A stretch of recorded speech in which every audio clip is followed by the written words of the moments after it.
Olá, meus amigos, sejam todos muito bem-vindos ao canal Politizando. Eu sou o William Jacob e vou trazer aqui que o ministro Flávio Dino fez ali uma intervenção durante o julgamento de Bolsonaro e trouxe uma reflexão importante que meio que desmonta essa ideia de que a anistia aos condenados aí na trama golpista e no 8 de janeiro é para pacificar o país. Aí o Flávio Dino vai lembrar um episódio dos Estados Unidos, lá no Capitólio, relacionar isso com a anistia que o Trump concedeu e com a tragédia lamentável que aconteceu aí neste dia 10 de setembro com a morte de um aliado de Trump por lá. Então vou trazer para vocês aqui uma reflexão que eu até então não tinha visto e o Flávio Dino eu acho que ele faz bem. E também dizer que a defesa de Bolsonaro já abraçou a ideia de que ele realmente deve ser condenado e já ensaiam pedir para que a prisão domiciliar se mantenha. Qual que é o motivo? Vamos trazer, só que antes quer pedir a sua ajuda. Chegou no canal, viu que não está inscrito, se puder se inscreva, ativa aí o sininho das notificações. Gostou do vídeo, vai para cima, não gostou para baixo, comenta, compartilha e espalha. Vamos trazer mais pessoas para cá, porque aqui nós lutamos por um Brasil melhor. Pessoal, ontem aconteceu uma tragédia lamentável lá nos Estados Unidos. Não esperem de mim vir aqui fazer provocação, lacração, como eu tenho visto, infelizmente, alguns por aí fazendo só porque o cara era da direita, da extrema direita. Ah, tem a briga, era da extrema direita ou não era? Gente, né, o fato é que ele se posicionava como um conservador. Não, ninguém se assume, eu sou de extrema direita, ninguém se assume, ou assim, talvez um ou outro aí se assuma, né? Mas não, independente, né, dessa questão de se é extrema, se não é, ele tinha lá as suas posições, né, era um apoiador, foi muito importante para o Trump, e não é por isso, porque, mas ele já recebeu o Bolsonaro, ele convidou o Paulo Figueiredo para participar de entrevista, que agora eu vou ficar aqui comemorando uma tragédia. Pelo amor de Deus, o cara é pai de família, então a cena brutal ali do tiro.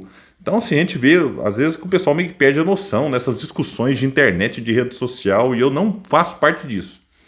Agora, o Flávio Dino, né, fez referência a essa tragédia e fez uma vinculação aqui à questão da anistia que os bolsonaristas tentam passar no Congresso, e a reflexão dele é interessante. Isso aqui vale a pena refletir. Disse, então, o Flávio Dino, durante lá o julgamento da trama golpista, ele fez lá uma intervenção e disse o seguinte: ontem, infelizmente, houve um grave crime político. Um jovem que é de uma posição política do lado do atual presidente dos Estados Unidos. Mas pouco importa, disse o Flávio Dino. Levou um tiro. E é curioso notar porque há uma ideia segundo a qual anistia e perdão é igual a paz. E foi feito perdão nos Estados Unidos, e não a paz. Porque, na verdade, o que define a paz que sempre devemos buscar não é a existência do esquecimento. Às vezes, a paz se obtém pelo funcionamento das instituições repressivas do Estado, afirmou Flávio Dino. E a matéria vai lembrar que o Trump, ao assumir a presidência, ou reassumir a presidência, concedeu perdão presidencial a cerca de 1.500 pessoas acusadas de participação na invasão do Capitólio em 6 de janeiro de 2021, quando apoiadores tentaram impedir a certificação da vitória de Joe Biden nas eleições de 2020. O ataque resultou na morte de 5 pessoas. Segundo a ordem executiva, ficam perdoados todos os investigados pela invasão ou por crimes relacionados ocorridos entre 6 e 20 de janeiro de 2021. Aí nós tivemos o 8 de janeiro de 2023 no Brasil, que eles falam que a invasão do Capitólio é a moda brasileira, já que os bolsonaristas invadiram e depredaram e aprontaram cenas lamentáveis na sede dos três poderes, lá no STF, no Congresso e também no Palácio Planalto. E até a quantidade de pessoas envolvidas parece, né? Lá em torno de 1.500, aqui também 1.400, 1.500, 2.000 pessoas. E aí o Trump foi eleito, como foi dito aqui, concedeu perdão para lá não sei se chegaram a ser condenados, mas para os envolvidos naquilo tudo. E aí o pessoal pensou, tá vendo, agora os Estados Unidos está um país pacificado, não tem mais, né, esse acirramento da polarização que também existe lá. Só que é um ledo engano. Estamos vendo o que aconteceu lá. E isso depende muito da forma como quem está no poder conduz as coisas, e também para quem perdeu. Tipo, o Bolsonaro perdeu, e em vez de, né, vamos pacificar aqui, fazer a oposição, que é importante, toda democracia, né, tem que ter uma oposição responsável, que até colabora. Mas não, ficou nessa irresponsabilidade, não aceitando o resultado, tentando fazer virada de mesa ainda no poder, para não sair dele.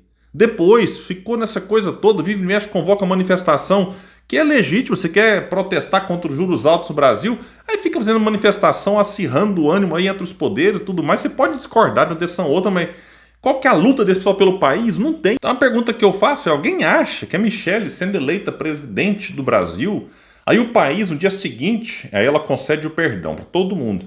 Aí o país, no dia seguinte, tá paz danada, tudo tranquilo. Não vai estar. Ou, o Tarcísio venceu, o Tarcísio é moderado, aí fez um discurso agora aí que assustou, né? Alguns que tinham essa ilusão, o Tarcísio moderado. Ou se for um Eduardo da vida, francamente. Ou mesmo agora, com o Lula na presidência, e o Congresso passa a anistia. Aí no dia seguinte, assinou a anistia, pronto, país pacificado. Olha, acreditar nisso aí, francamente, sinceramente, não dá. Quem defende essa ideia tá querendo acenar, ou tá querendo se enganar, se iludir, mas pacificação com anistia, com perdão, não acontece.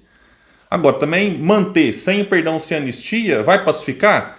Olha, você tem que reprimir o crime aconteceu, tem que punir, porque a impunidade é que garante que isso aqui se repita depois. Que fala, não, eles vivem anistiando, vivem perdoando, então vamos pôr o pau para quebrar mesmo.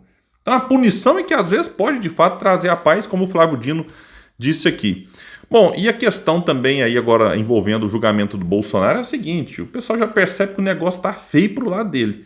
Vamos ver aqui o que diz aqui uma matéria.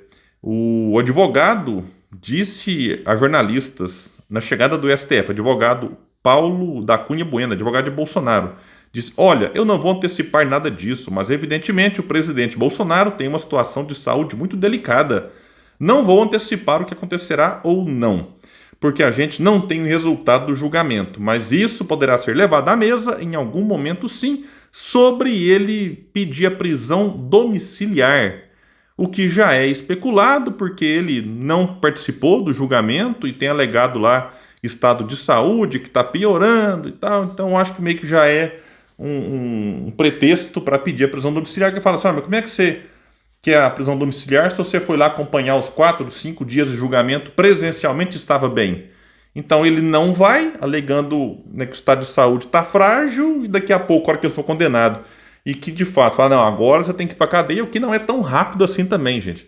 Aí ele vai alegar, não, então quero pedir prisão domiciliar porque eu não fui no julgamento, então também mostrando que eu já não tinha condições, a prisão piorou, né?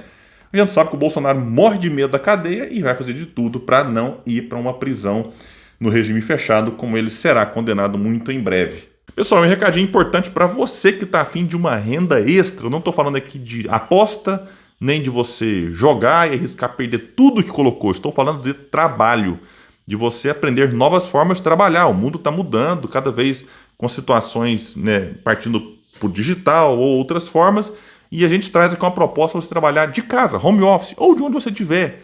William, mas eu estou num trabalho, carteira assinada, não quero sair. Não precisa, continua nele. William, mas aí eu gasto 2 horas do trabalho até na minha casa de ônibus. Pois é, nesse intervalo você pode pegar o telefone ali e trabalhar, né, de uma forma super, né, variada, não é só uma forma, você vai ter várias possibilidades. E se você quiser entender como que funciona, eu vou deixar um link aqui embaixo, você vai abrir o WhatsApp, clica nele, já vai abrir o WhatsApp automático. Fala com o Clayson, youtuber progressista muito famoso, ele vai te explicar lá como que funciona, vai te enviar lá alguns vídeos, então é muito bacana e tem gente dando bem. O exemplo da Maia Fernandes, a pessoa começou ganhando pouco. Ela deu lá o depoimento dela, que em menos de 2 semanas ela já fez 2 comissões, totalizando $58,51.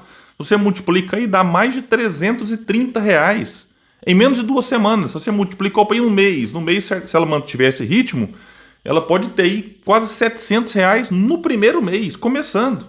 É muita coisa? William, não é muita coisa, mas, poxa, R$700 a mais aí no seu orçamento, como é que ficaria?